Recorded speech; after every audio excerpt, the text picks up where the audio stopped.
to talk today about a very common condition that we do see in the rheumatology clinic is the condition of gout, which I'm sure a lot of you have heard about, unfortunately, because it can be a very painful condition that often affects the big toe, but actually can affect any joint. And this is what we call a crystal arthritis, where we have a buildup of this substance called uric acid in the blood.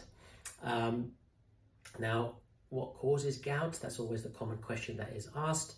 The commonest reason is actually things that we're doing to ourselves, and often drinking beer, drinking too much red wine can often build up high amounts of uric acid and can contribute to causing gout, which is very painful. Also, things that we eat in our diet, which include things like red meat, too much fish.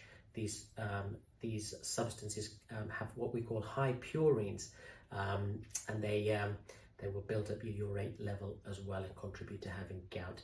Now, sometimes this can also be genetic, so it's not necessarily something that we are doing. So people who are not drinking or eating those foods that I talked about, but still they can get gout and have high uric acid levels in the blood. And the reason for this is because sometimes we just don't have the right transporters in the kidney to remove the uric acid.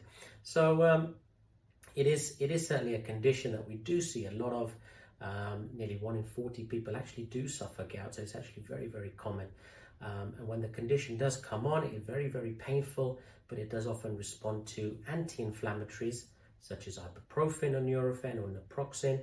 Sometimes doctors will give colchicine, a short course, or even prednisolone.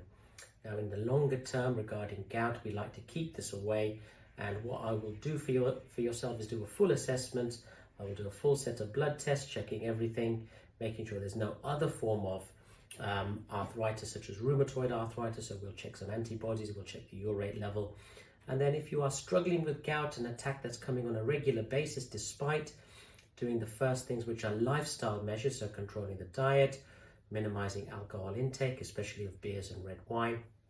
If things are still happening, then we need to try longer term medications such as allopurinol or febuxostat, which will then reduce the level of uric acid and then stop you from having attacks of gout. If this is something you're concerned about, please come and see me. I'll be happy to assess you.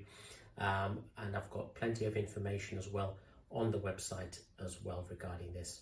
Okay, stay well. Take care.